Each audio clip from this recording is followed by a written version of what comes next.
Good afternoon or morning, depending where you're at. Welcome to the Lore You Know, episode 12, Leoni and the Manticora. Leoni. Leoni is a city, in case that wasn't clear, in the Scarlands. Yay! Hi, In the Sarah. middle of the continent. Hi, How's it Jack. going? Pretty good. Pretty good. It's Awesome. Friday. It Not is that that means Friday. much anymore because I don't even know what day of the week it is. Totally fair. Like, what's the difference anymore? I don't know. So I'm going to move the map here up to our Up to where area. it is. Oh yeah. And it's on the south end of the bleak savannah, correct? It's not on your map. A little bit further south than that. What's the? So we have Clarity Lake, which is what's next to it. Oh, you This got it map really. does not have You it got the detailed marked. map. Yeah. It's the Image. I don't even know. It's right south of Scrub Woods, right on the edge of Clarity Lake. Gotcha. So we're talking like here-ish. I don't see a thing, but yeah, you're showing it on the thing. Nice. So yeah, it's kind of that bubble point on the very westernmost shore of Clarity Lake. So Manticora, I love the Manticora, but you could argue that I have played multiple feline furry characters on various role-playing games throughout my time as a gamer. I have to say that like cat people are the most that I've seen are the most requested of the Yeah, animal people. People are just like, when is the catfolk for this coming out? yeah. So it's like Manticora, catfolk. there you go. Yeah. And so I'm just like, hey, we cool catfolk. I love catfolk, and I've since non D&D settings, I have played many catfolk. I've freaking played a Cation in Star Trek. I mean, I'm a fan of catfolk. Nice. In so much as I'm not quite like a furry straight on, but in that regard, certainly I am huge. So I was very enthused, and I love what they've done with them in terms of really those anthropomorphic traits you see so often with they call the digitigrade legs, where you've got kind of Right. like they're rocking on their toes, and that like angle is actually their foot, and then like that second leg is sort of like their heel, and it's like Right. an extra knee going the other direction Yeah. on the lower half of their leg, which is popular for anthropomorphic Right. characters. And they've got that feline muzzle like part of their nose and mouth, and feline-ish eyes, but then human ears and human arms and torsos, but with like cat claws, which are retractable. We canonized that they're retractable, so they're fucking retractable. Yeah. I mean, cats are so. Huh? Cats' claws are retractable, so I would say Retractable. yes. So yeah, lion claws are retractable. They're based on lions. Um, and in fact, this artwork is the very art I use to describe one of the catfolk characters we wrote about in Vigilant. Nice. So I was like, she looks like this because I'm lame, and I just want to. I was like, that's legend. That is a canon. That is a picture of Marika from Vigilant. Nice. Ha. And she's a Vigilant barbarian. The Pelpernoid Vigil, in that who work in the Haggard Hills. And I don't know when you want to talk about this, but since it's on this picture, on her waist dangles a strange looking gauntlet, like it's a metal gauntlet thing. What is that, Sarah? Those are claw gauntlets, Yeah. which is like one of the new weapons in the Scarlands player guide for Pathfinder 5th edition. And specifically all Manticora who grew up in any of these areas in Gelspad have it as a favorite weapon, as like a weapon they learn to use. It's just the nature of being a Manticora. And they're pretty cool. They're not like, they don't have kind of the overpowered stuff as you see in a lot of, like, I get to reroll once, they're Right. effectively in terms of combat they're like a short sword in terms of like the damage and what you can do with them. They're not like super special, but if you're playing a Manticora, the one advantage you have is the Manticora, when they're empty-handed, like not carrying a bow or pack or anything, they can go down on a 4s and get their base move increases to 40. Claw gauntlets are considered empty-handed for them. So they can be armed with claw gauntlets and still get that move of 40. So that's the one massive advantage of giving your character claw gauntlets. Is increased move if you're not already playing a monk or whatever other Right. classes that get extra move. Barbarians get extra move in 5th edition? They do. They do, okay. I can remember. Once more, I rolled wrong edition and couldn't. They do in 3X.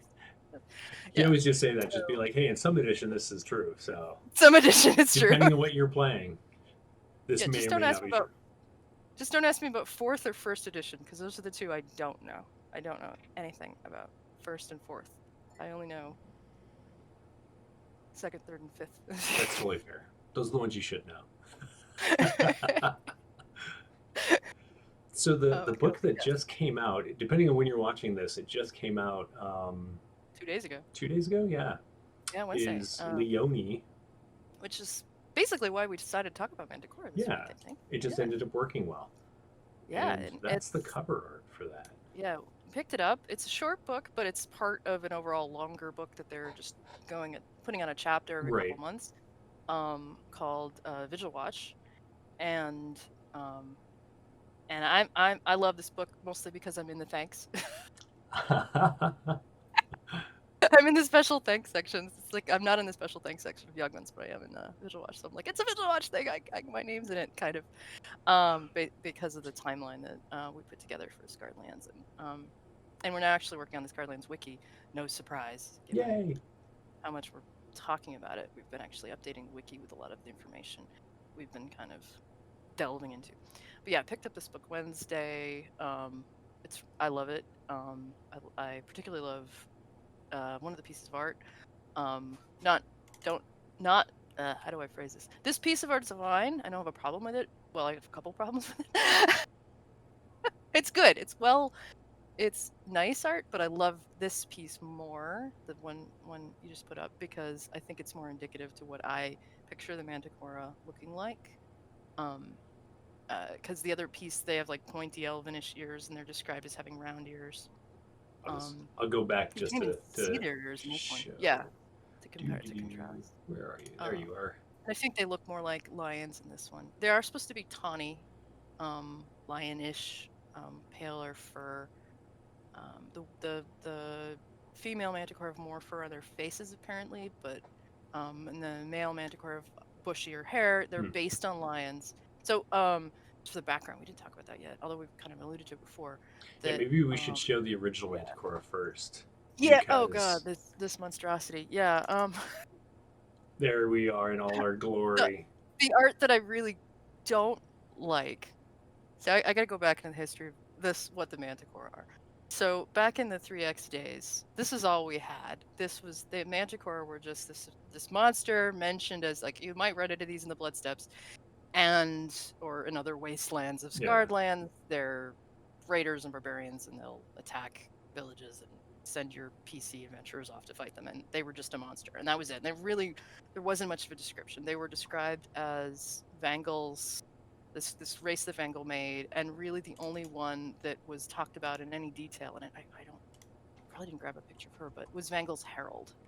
So Vangal's Herald is a Manticora, and I think they were like, we're gonna make this race to be this cool cat people because Vangal is into that kind of thing. So we have Vangal's Herald, and they're like, oh, now we got to talk about the freaking race she is. So they created the Manticora. And she doesn't even look fully like a Manticora because she's flipping wings, which the Manticora don't have. But of course, because she's given all these gifts by Vangal because she's his herald. And she's a great NPC to, like, I've used her before a couple occasions. She's like a great foil for the PCs once they get up to those higher levels. Yeah.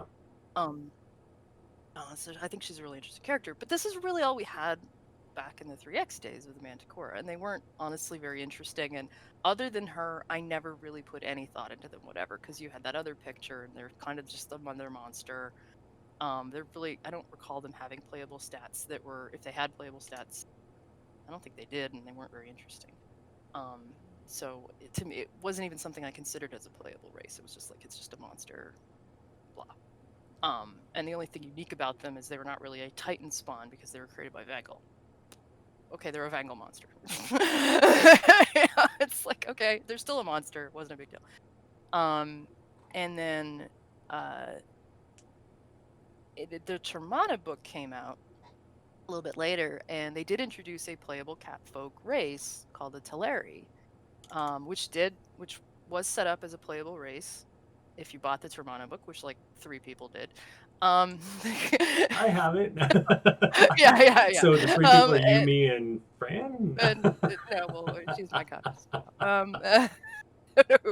Back then though, and the Termana books like flipping huge. We haven't even touched on that yet, but they're like this savage jungle cat people. They're really based on kind of leopard, cheetah, like, and they're not even specific to a specific feline. Yeah, Like the Manticore are lion folk. yeah, They were and I felt like made from the lions. Turali were like very much Probably, yeah. not lions. They were always Cat like jungle, like Yeah. panthers or jaguars. Panthers, jaguars, cheetahs, cougars. I don't know what some other cat folk. They don't have the manes certainly, so they Right. weren't. But they definitely have that jungle vibe. A lot of them look like panthers. And they were just like introducing catfolk, playable race, but you wouldn't. They were isolationists, and they were just like only found in this jungle, and they were only worshiping these spirits, and they don't follow the gods, and so you would never find a cleric or a paladin among them. You'd find like Right. a bunch of druids and some fighters and barbarians. It's like, well, this isn't a very interesting playable race if I Yeah. wanted to play something like that. Because Like they're often this. So unless you were running a jungle campaign, they didn't exactly. fit the story. I almost Um, included them. So when I did my Scarred Races book that's on Drive to RPG, I almost put them in, except for that exact thing. Like they yeah, don't go anywhere. And so you yeah, can't say, so right now the publishing guidelines is everything you publish has to be a Gelspad. So there were reasons that some of the races I have that originated elsewhere may show up in Gelspad. There's not a reason these Forsaken guys. elves make sense What's to that? have showed up. The Forsaken elves, they make Right, sense to be a Gel. right. And the Charduni, they're in Gelspad, so you can run into them. But the Telleri, Yeah, yeah, whatever. These I catfolk, didn't go find this spelling. These cat folk, it's T E they're R like, A L I. Terali, yeah, Terali. Terrelli. I don't. Terali is also There's a no. valid tomato potato. I can't pronounce anything. Yeah, and the other race in the Termana is the gnomes. Like Yeah, everyone's like, I want to play a gnome, and I'm like, you can't play a gnome. There are no gnomes on Scarn. And I was like, okay, there's this one gnome tribe in the jungles, and you still can't play one because they wouldn't leave the freaking jungle. And so, it's like the cat people and the gnomes were like trapped in tribal jungles, and that was it. So, just kind of never went anywhere. So there's stats to play a Tellarite, but there weren't any to play the Manticora. So then, 10 years later, and more than 10 years later, 10 years, or however long it was, 15 10 years plus later, years later. 20 years later, I don't know, it's been forever. So Scarlet's player guide comes out, and suddenly it's like, hey, you can play a Manticora. And I was like, you can play what now? So I was like, I didn't even remember them. It's like, oh, the people for the Bengals Herald. Oh, those people. Because again, that's all I remembered. And I read about them. I was like, oh, this is awesome. This is interesting. Cool. I can play a cat. Neat. I'm totally gonna play a cat. So I've completely adore them now. And with the introduction of them, as I said before, they were just this monster race that lived in like the Blood Steppes and the Haggard Hills, and that was about it. You'd be like, you'd try to have a village in the Haggard Hills, and it would get like beaten up by catfolk people, and it would suck. So they've morphed them and made them playable. And basically by doing this one quick trick, taught by a mom in Nevada. No, just kidding. Which is to say, we've Bengal abandoned us, Right. and that was kind of my line of the Scarlands player guide. 5e Scarlands feels like they took Scarlands and jumped it forward 10 years Right. and rolled it back. And this felt like this could be the direction the Manticora were going, except Absolutely. instead of it being like in AB 40, it's now like 100 years ago. But Right. but still, it fits kind of that direction, and to say Vangal was like, I don't care. I made you to fight in the war. The war's over. I've got this one herald who's okay.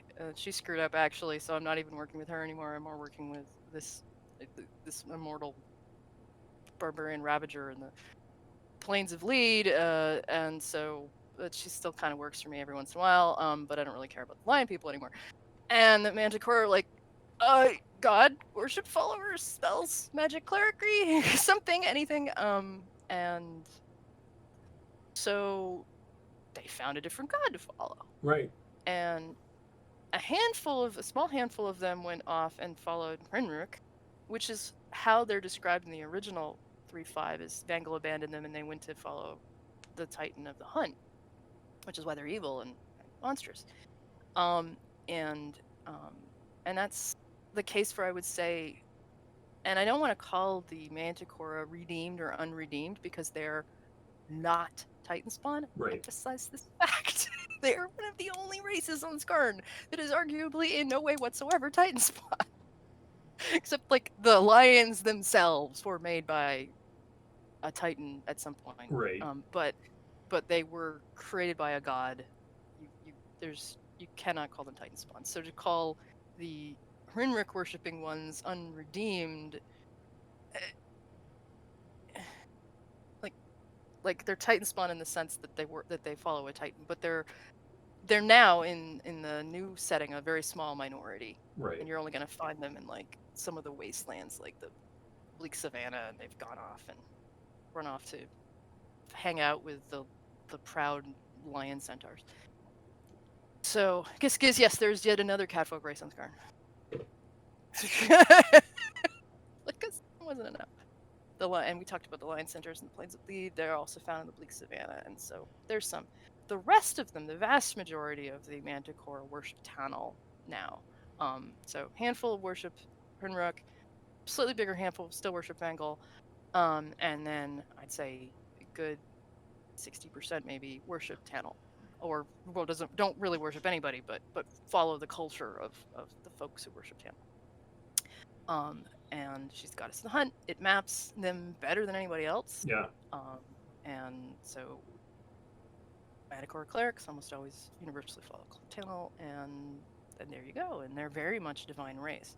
They're so new though. They're even newer than actually no, they're slightly not as new as this rat folk that we talked about a few weeks ago. They're not quite as new as the Hollow Legionnaires. Yeah. So those two races are newer. But yeah, they've only been around a couple hundred years, and they've only had this city for I don't know how long, but yeah, it doesn't really say in the book, but if the Divine Wizard was 150 years ago, it has to have fallen within that time period, and you have to assume that there was fallout. Yeah. People were like recuperating after the war, mentally and physically. You know, there wasn't like, okay, it's the day after, and we're gonna go found this city. You know, it took time. That only happened with Mithril. Only Mithril was founded the day after the war. And it could be argued, like, the war might not have necessarily been over when they found the golem and were just like, okay, we're going to start this. That might have been during the war, but yeah, that's totally fair. But yeah. But yeah, so we figured Leoni is 100-ish, maybe, years old. That sounds... which you can still do a lot in 100 years. They do the one tip-off we get in this is they mention generations. So it's like, okay, we're talking at least, generations, plural, seems to me at least 3. Right. So that's at least 60, 100 years in there, I'd say. So I that's my guess. This is only probably about 100 years old. As it is today, it's probably not. With what they've built now, it's probably less. Like I would say that the library's that old. And it's not a huge city. I'm going to throw the map up just so people can see what we're talking about. It's we're not a huge city. Yeah, compared to like even the Hadrada or Mithril or Hadrad, not Hadrada, or I mean it's like probably the size of, maybe it's a little bit smaller than Mullis Town. It's not a very big city. It's barely, to even define it as city. Do they mention the population in any of the book? I I cannot recall. I do. So in the beginning, they don't talk about population numbers in the beginning, but they do talk about how a lot of the time the town is actually virtually empty. Like there are people who live here on a consistent basis, but that is a very small number because the Manticora are still nomadic. They still go out and adventure and do things beyond I'm going to sit here and become a blacksmith. But those who have chosen to have that more sedentary lifestyle, and I say sedentary in the way that they're not nomadic, but they are definitely like we're going to learn how to do things within the confines of this city now. We're going to learn blacksmithing and stonework. And did they talk about farming at all? I don't feel like farming was like a They huge specifically thing. talk about lumber Right. mills, fisheries, and Oh yes, masonry. fishing is a huge thing in Leoni. Yeah, because we've got this big freaking lake. Right. Because it's not as big as Blood Basin, but it's for Gelspad. There's 1, 2, 3, 4, 5 lakes on this continent, and it's bigger than Lake Vashon, so it's a pretty big lake. Yeah. Oh, yeah. And I like the fact I that know. so the Pride Mother is who rules over Leoni, and the fact that she is like, you can't all just go fish this lake into, No. non-existence.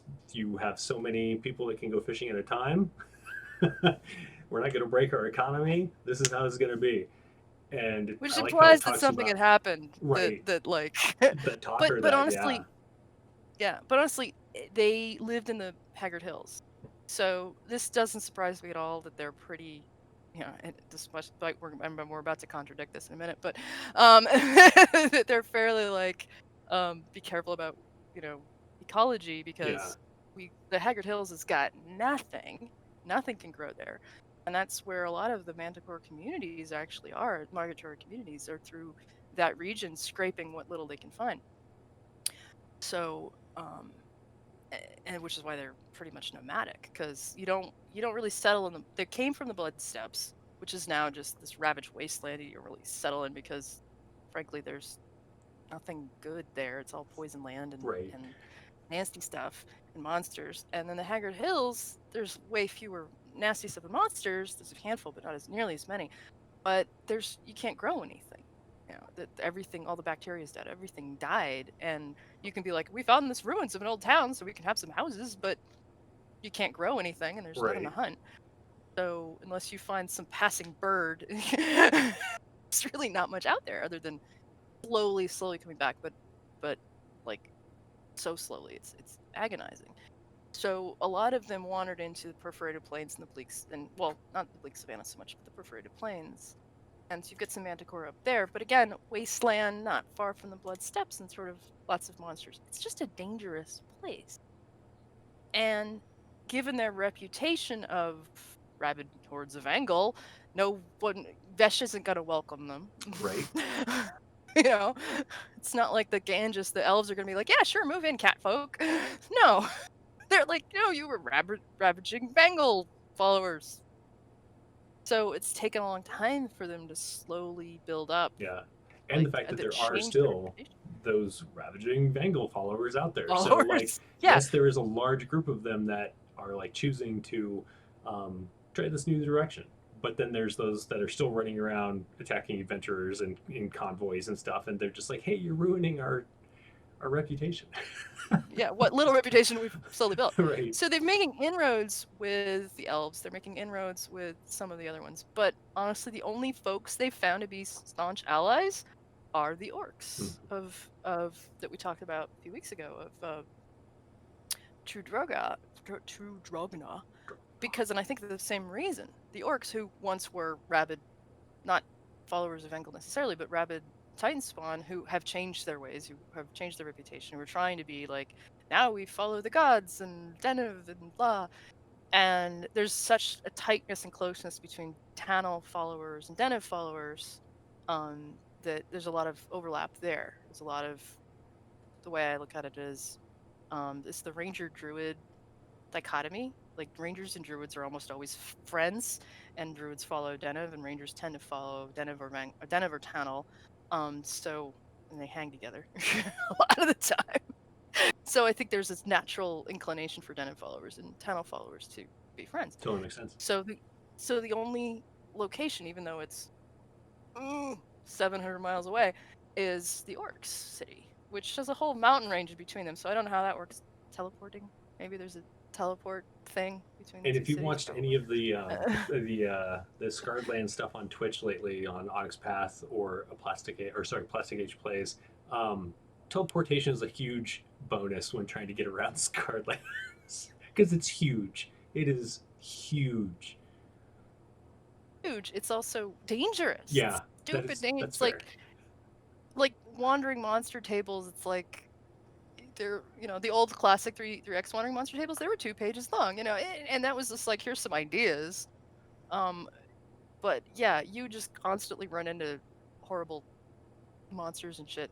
Like, you take 3 steps out of your door and there's something trying to eat you. Right. So it's a very dangerous place, and which is cool for adventuring D&D parties, Yeah. but frustrating when you're trying to just build like a society, which is what we're building as the foundation here. So yeah, the introduction of the teleportation circle, as while you still need to be a spellcaster, relatively tier 2 spellcaster to use it. Is it tier 2? Tier 2, whatever. You're not a low level character. It still makes travel a lot easier than having to do, because teleport, the full spell, was really high level, and Gelspad's so big that the restrictions on 3x in terms of mileage for teleport, and then the lower level teleport spells, like, you can go like 100 miles per level, and it was like, well, I can go 500 miles, and like, literally my players did this. I had a little scale map with the map, not this map back then, but the older map, and we would pull it out and get a ruler and figure out how many hops it would take for them to get from the library of Lokiel to Lave. Yeah. 2. Stopped off in Veritray on the way. Whatever. So it wasn't this easy way until they get to, like, I was anxious to get my players up to like level whatever it was, 15, 16, when they had greater teleport and they didn't have to deal with that shit anymore. Right. Now we've got teleportation circle, Yeah. which restricts where you can go. You can only go where there's a circle. But still, it's like, it would make sense that you would have a circle in every major city, right? So Mithril, Mullistown, Dragna, Slave and Vesh, Barak Torn. Each of these places would have a teleportation circle, or maybe many. My friend Bob the Wizard in Mithril's got his own in his wizard tower. Right. That's different from the one the paladins have in Mithril. So, so GMs can be like, I sprinkle teleportation circles. You just need the zip code. Right. So how did you get this number? This is an unlisted number. It really changes things, though. Like, yeah. That reliance on Windwalk and Shadow Walk and all those other transport. It's like, and suddenly we're nope, teleport. So that's that. But that's the way I imagine it. The other alternative was Gate, which was that stupid high level spell. Yeah. And you could set that up as like a permanent, but that was like 9th level mega teleportation. Even further in the game. Even further in the game, we were like, okay. Which is how I envision until we can get the Gate spell. That is how I envisioned how the Charduni invaded Gelspad. It's like they had to have used the Gate spell. There's no way they could have all come over in boats, because it takes freaking months to cross the Blood Sea. Another. So they had. I'm not going to go into that because I have ideas anyway. about that, but that is not the topic we're on now. No. So back to Manticora. Anyway, sorry about that. So Leoni allied with the Orcs and do their thing. But Race City, what do you want to dive into here? Sure, I think of them as really super interesting. This new book talks about these cool festivals they have, which I was just like, as the person who published the Scarlands calendar, I now have new things to add. Yay! Expect to follow up on the calendar in the next couple weeks, once we figure out what the dates are. they mentioned 4 holidays that are very Leoni Manticora specific. Tannel's Hunt, which happens some week during the summer. Yeah. This is our challenge here because they don't say what week. What week is it? My Who knows? I would probably around the summer solstice is my where I'm thinking about it as assuming we don't get word from on high when it's supposed to be. Um, but so it's a week long celebration every summer where they go and do a bunch of hunts and feasts, which is awesome, very Tannel. I wish Tannel had a month named after her in the summertime, so we could just be like, it happens then. Right. So, oh well. And many of the Manticora who are traveling nomads come back to Leoni that summer to be part of the celebration. So, and I just imagine, like, as we've shown, the city population, permanent buildings, there's not that many. So I imagine the city must just explode with all these tents and little temporary structures for them to live in while they're there. And that's all. Big markets, big celebrations. Is this the one where they hunt like crazy? Yep. Yeah. You had some thoughts about that. Just the wording in the book makes it sound like they're hunting the things in the forest around them, which after, being creatures of Vangal makes a lot of sense, but stepping away from Vangal and becoming followers of Tannel, who's also goddess of the hunt, but it's not in a we're going to hunt things out of extinction kind of way or kill an ecosystem kind of way. And so the way that it was worded, I just kind of had a small laugh about it. But I think what they mean is what you said to me before the show is that um, they're hunting them in the way that they are gathering these creatures for the hunter's library, which we will talk about in a moment. Yeah, well, we can talk about that now and then go back to Or the we can holidays. talk about it now. Yeah, I know. The Hunter's Library blew me away. I love this as a Yeah. location. Could you bring up the map of the city? I love this as a Yes. location because it's like if I'm reading this map right, it's like a third of the city. Yeah. Like that's massive. And all of that area so you see those little yellow squares. I think those are homes and buildings. You've got that. There's that circle in the center, which is the Pride Rock, which I when I first read the Pride Rock, Pride Stone, I was like, yeah, the whole opening of the Lion King Every in my time head. one square is taken up on top, and Yeah, there's I a was monkey like that every holds it new over. baby Yep. is, Yep. yeah. I totally picture that. Like who's the king of the Manticora people? So I had that in my head. It's back again. It's not actually the big rock like in Lion King. It's apparently a tribute to Tannel, but don't tell me there isn't a big rock there with like a statue of Tannel on it or something. It's like the city center. They have a college, a bard's college, which I was just like, booyah. And then there's this library, and all of these gray buildings. If you zoom out, you can see there's this massive amount of gray buildings. Is all this library and zoo, and it's this insanely incredible, massive complex. I don't know. If you think of any modern zoo, in terms of like habitats for various Right. creatures and whatnot, they have built this incredible zoo. Um, and I think it's like this is really cool. So when they go out hunting, it's like they hunt for food, of course, but they also bring back creatures.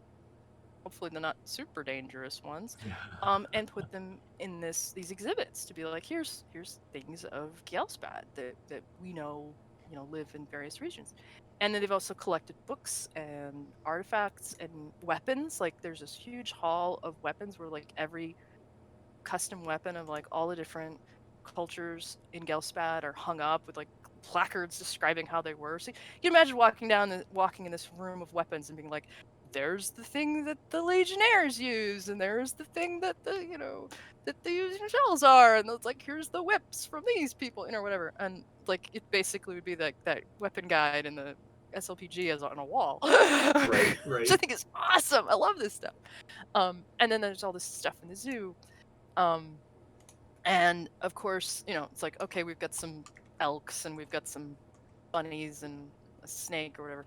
But then you have all these really cool encounters in this book, and this is totally worth the $3 or whatever this book was to pick up just for these just really fun encounters where it's like just this list of stuff. You could run a mini campaign of low-level adventurers running around the Leoni Zoo, helping the zookeeper deal with like the basilisk got out. Right. and, And in fact, the book even and like throws out, it describes some of the rooms.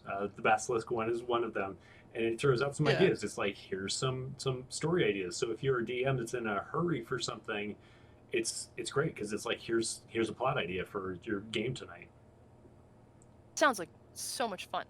And I've been to like many zoos. I can't wait till they open again and I can go to. It's like on my list of when the corona vaccine comes out. Like I'm going to the fucking zoo the next week.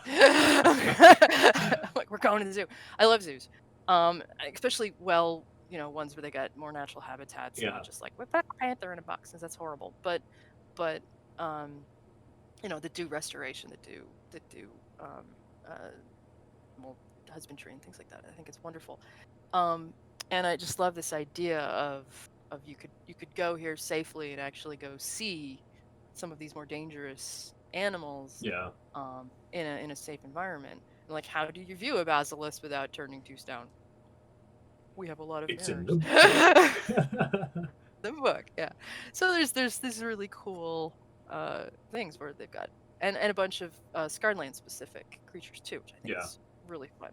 Um, I have to say, yeah, the thing that I really liked about the library, besides just the concept of it, is how open they are to the fact. So, like, essentially, their point is to gather knowledge, and so much so that you don't need to be Manticora to bring it in. They're not like this weird mindset of we only want what we bring in. So, if you're from Termana and you show up with a Termanan bird, they're going to be so happy you're there. oh my god, yeah, And like the hauled weapons they talked about, if you come in and you have something they've never seen before, they want you to do a demonstration before all of the people there, to show how to use that weapon and all of these things. I just think it's such a great concept for, like with the College of Lore right there and the library. It's just like such a great hub of learning that's new I to the love it. world that hasn't been destroyed by the Divine War or Titan Spawn.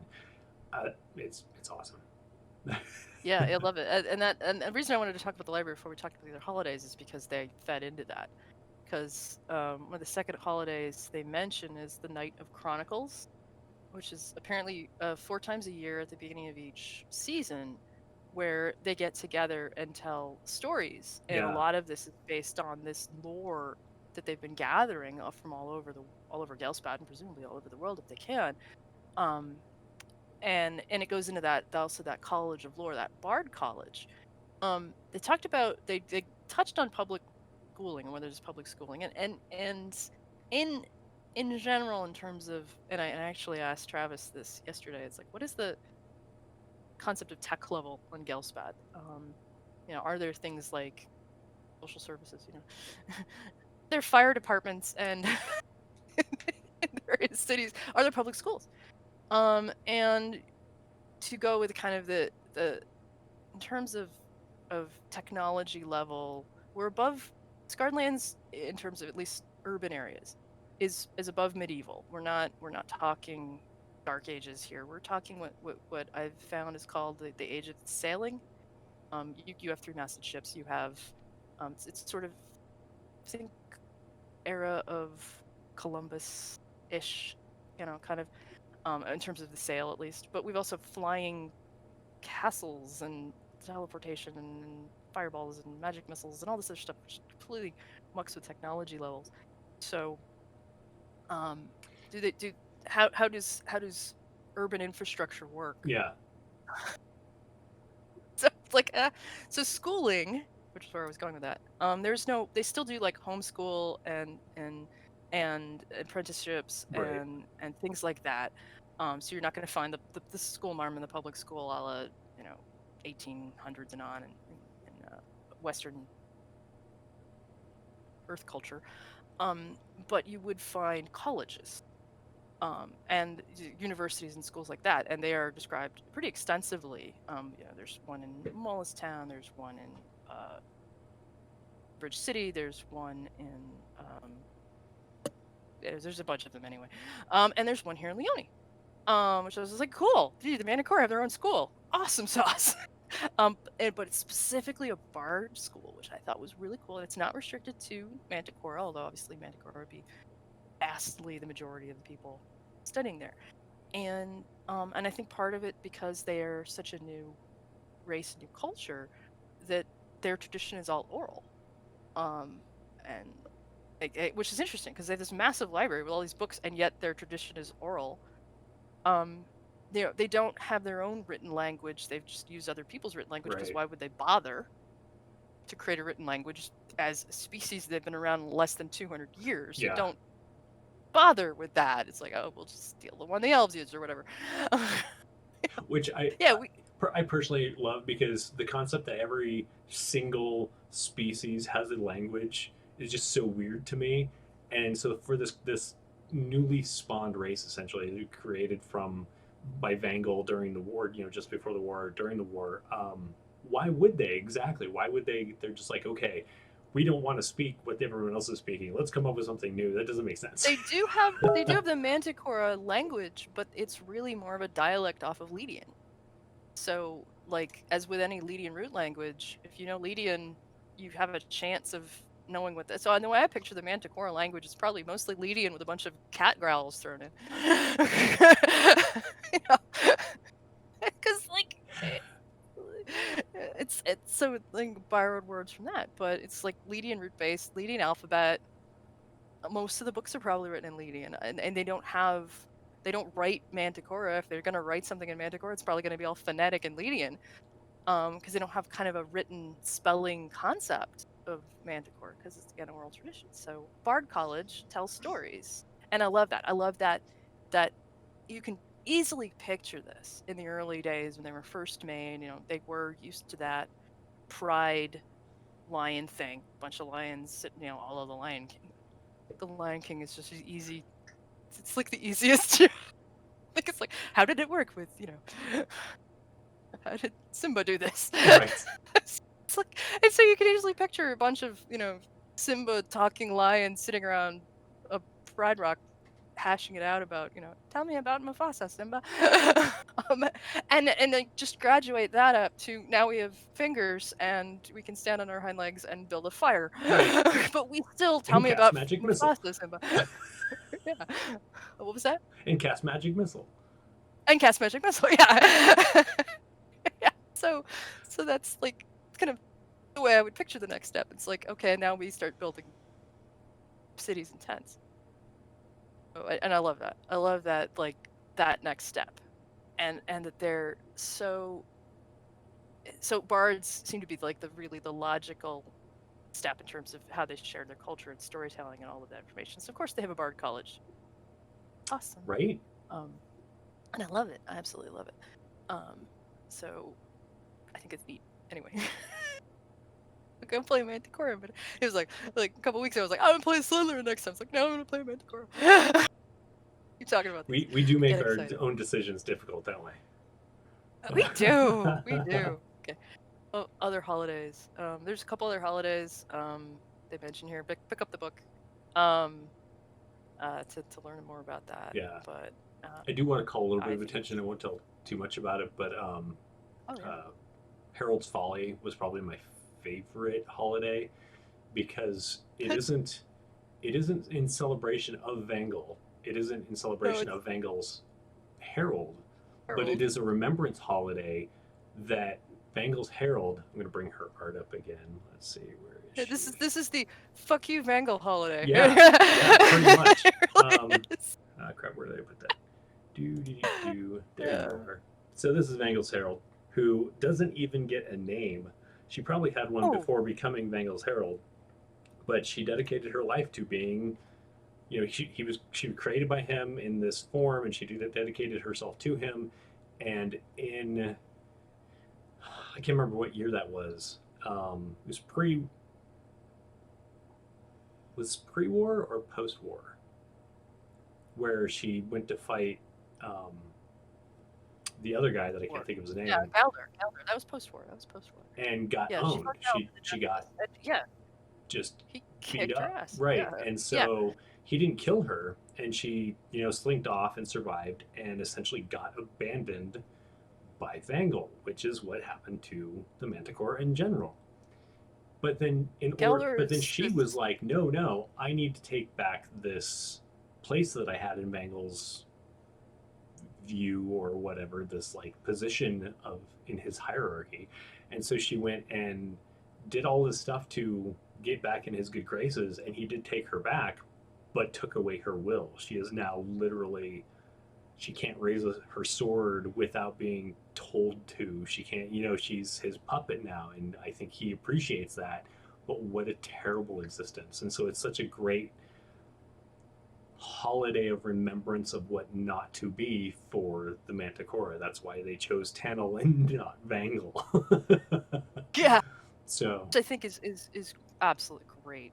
I love that. I love it. And I love it because they went from being basically chaotic evil to chaotic good. yeah, If you like playing around with the D&D alignments, but that's a whole nother topic. D&D yeah. alignments. I did want to bring that But up though because I think yeah. along with the orcs, the Manticora are a great example of how Onyx Path Publishing um, Scarred Lands is moving forward with this concept that a race is not evil because of Yeah. them being a race. Like they may have been created that way. A chaotic evil god created the Manticora to be soldiers that listened to him and were essentially chaotic evil, but especially once he wasn't in the picture influencing them, all of this life around them just began influencing them, and a lot of them were like, why are we doing this? Why don't we go do this instead? And then seeing Vangal's Herald get owned, and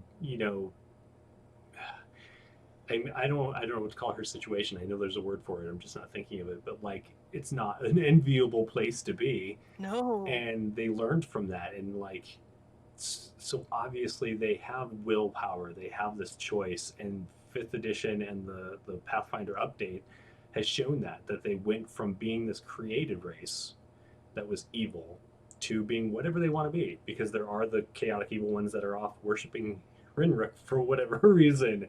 There are Reason. those, right? There are Yeah. those who are still worshiping Vangal. And are they evil? In societal Gelspad, yes, they're evil. They're running around killing people for no reason. That's evil. Um, and these people have created this place of learning and uh, they're kind of the antithesis, even though like a lot of them are considered chaotic. Building a library and a bard college isn't to me a chaotic thing to do. So there's obviously No. those No. out there that are like that are so interested in this accumulation of knowledge and sharing that knowledge.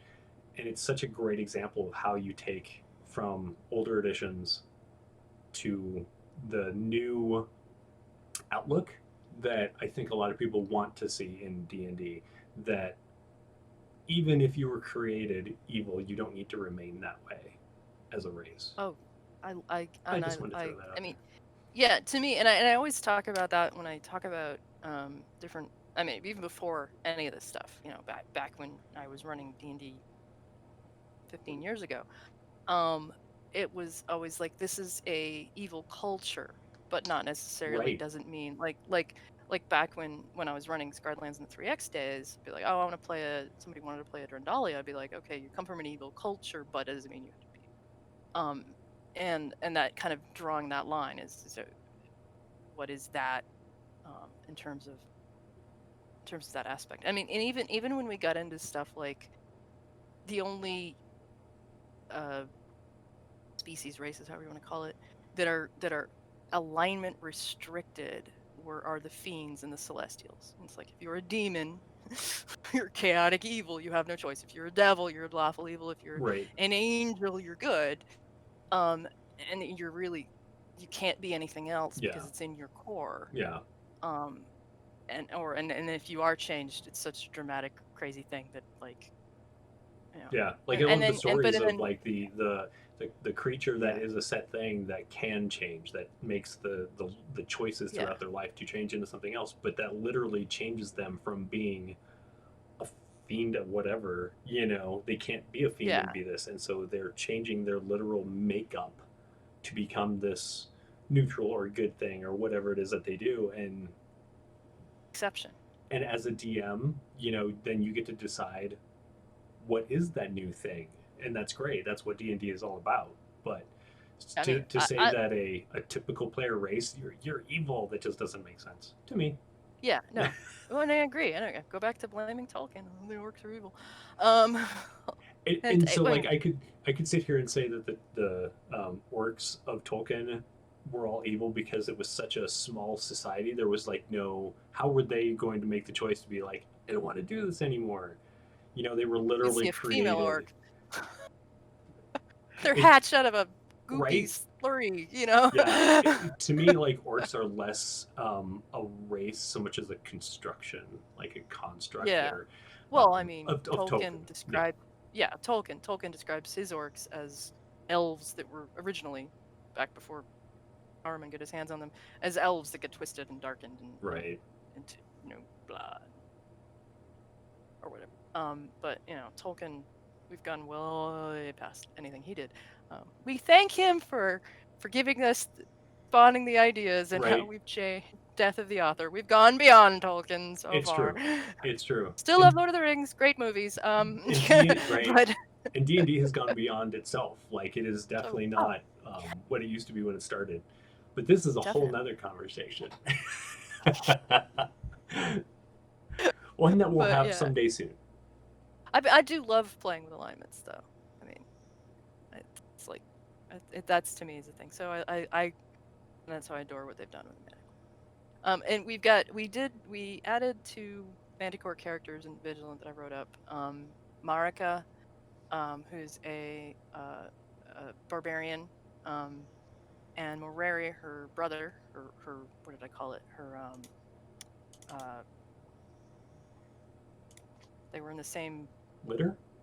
litter. Thank you. Her litter mate. Thank you. It's like someone's gonna say the right word. Like her, not twin brother, but they were born at the same time. And he's a cleric of Tanel. Nice. And I actually got their names. Oh, I looked up the language and then I closed the tab like a fool. But it was based on an African language. When I came up with the names, Moreri actually means priest or priest-like character. So I was like, huh, that's a good cleric name. Um, because I kind of insert a little some African culture concepts because it's really kind of where lions are from. So even though we're trying not to introduce real world cultures, it's still great places for names. Yeah, yeah. Yeah, um, names. Whenever people are creating characters for my games, I'm like, okay, now you have the hardest part. Pick your character's name. name because it's just like it's gotta fit, Yeah, and sometimes yeah. Bob, it just All the isn't gonna cut it. all the Lydia names are Romanian. It's taking seriously. All the leading names we've been taking. Yeah, it helps that I am married to like the best name. Fran is just so good at coming up with random names. It'll just be like, I need NPC names. Here's 6. And it's like Yeah, she says it's your fun around. superpower, which I have no It doubt is. of. It is totally her superpower. Yeah, it totally is her superpower. But yeah, when Vigilant, we introduced these 2 characters and just had a lot of fun with that. What would the culture be like? Um, and like one of the things we introduced for Marika is she's so she's like, I'm a barbarian. I don't worship Vangal, but I understand how that it's this raging instinct that I have and all of that. And she's like, we were made by Vangal, and that's there. And I know he gets, whenever I go into battle, he gets power because that's the way Vangal works, whether I follow him or not. My brother's incredibly devoted to Tanel. I am groovy with Tanel, but I admit Vangal gets stuff from me too. And that's kind of her thing. And one of the things we introduced was the idea that there aren't a lot of Manticora because Vangal only made so many, and a bunch of them Right. died during the war. they're pretty much a smaller species. So, and I don't know if it's a cultural thing or just something I was like, maybe this is something her mother put into her, but she's like, and at some point I have to go home and make babies. It's like this cultural Yeah, thing that and she that feels totally makes like, sense. yeah, that she's like, and I don't want to do it, but I have to because it's for the good of the species and all of that. And this is an expectation that she has to go and someday be a mom and have a bunch of Manticore kids. Um, and it just which added this other kind of layer. She's off adventuring and being a vigilant and doing all of the I'm guarding the lands for the vigil, and so that was kind of fun. Yeah, But also with the idea that that there are Manticora vigilants in Vesh, because why not? It's like, why not?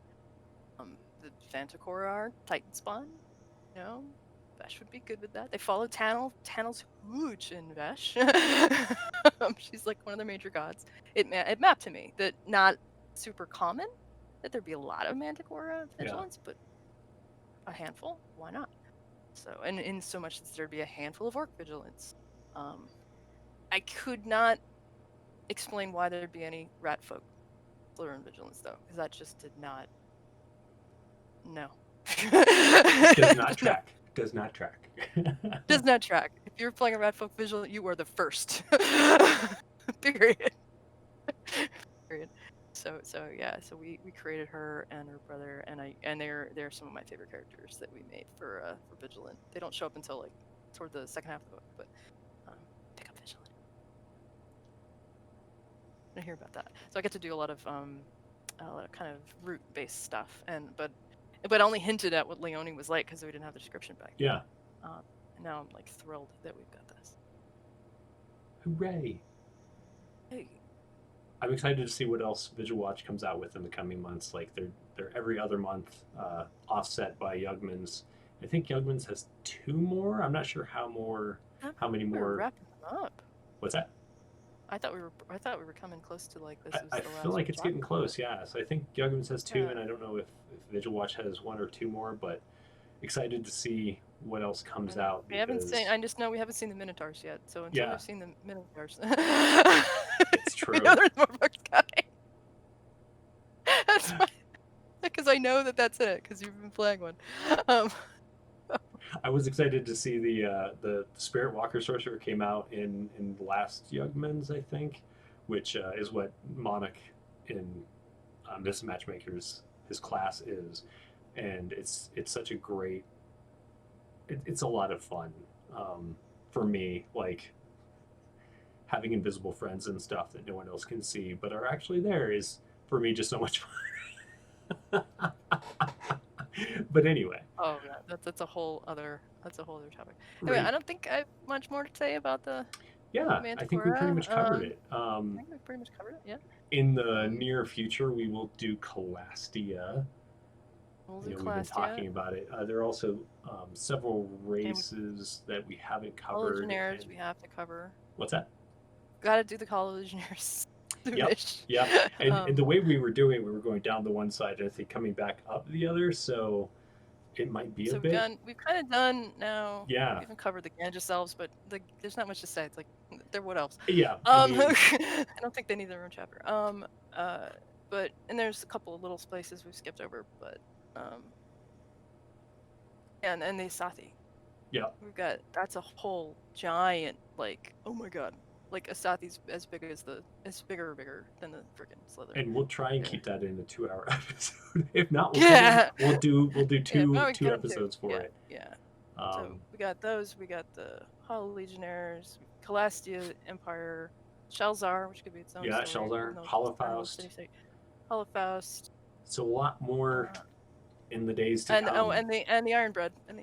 Yeah, which is another one of those races that was originally a monster and who I would never expect to be a playable race, right. And I was like, and now they've made similar choices, not the same choices, but similar choices, and have left their evil ways to become player redeemed. characters. They're more Titan spawn that became redeemed. Yeah. Whereas it's like, and we have a moment, and this is a huge spoiler vigilant. We have a moment where our main character, Decade, foolishly says to Marika, the moment he meets her, I've never worked with a redeemed before. And she's like, how dare you imply I am Titan spawn? I would kill you. Kill you.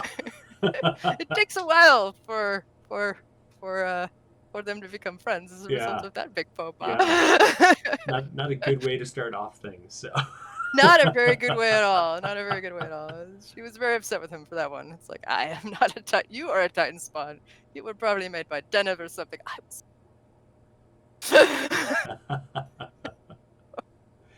Well, thanks everybody for watching today, or if you are watching on YouTube later on. I will post all the links that we've talked about for downloads and goodies in the show notes.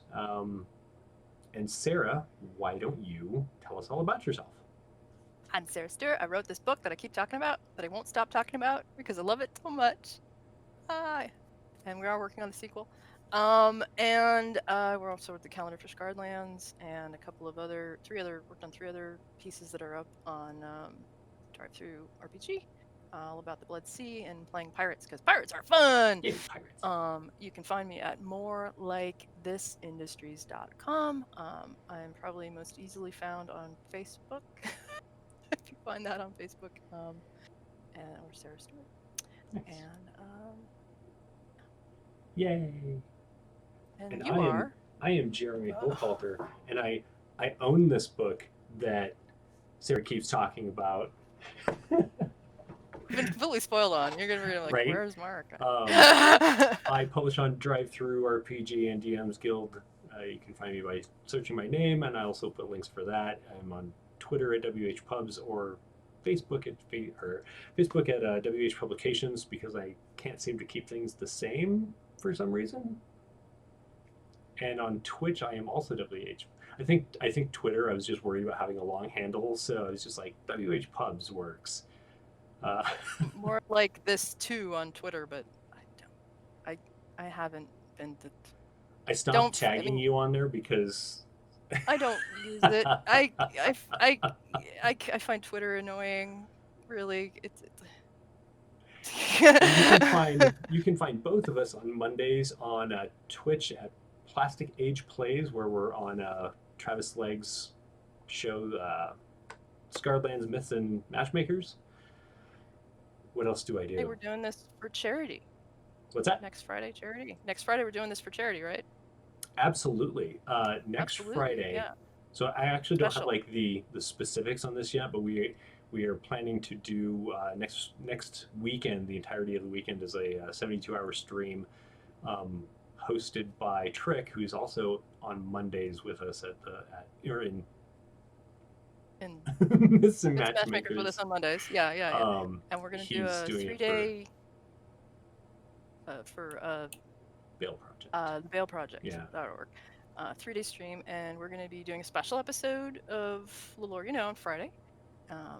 So check that out, and we'll be kind of shift on topic. Yeah, won't be so much Scarlands such as RPGs and some of our talk that we have had in this will be on there as well. And with multiple special guests that we still haven't locked down yet. We'll have locked down before Friday, and also I'll be live streaming a Scarlands game Saturday and Sunday as well. Nice. So, and is that on your? By the end of the weekend. Is that on your Twitch? I haven't found a home for it yet. Gotcha. You can host it on mine. I could I was considering that. We'll talk about it. It's not worth making my own Twitch for it. So we'll figure it out. We'll figure it out. All right. I think that's everything. Until next time, everybody stay safe. Take care of yourselves. Take care of each other. Wash your hands. Wear your masks. We'll see you next time. Bye.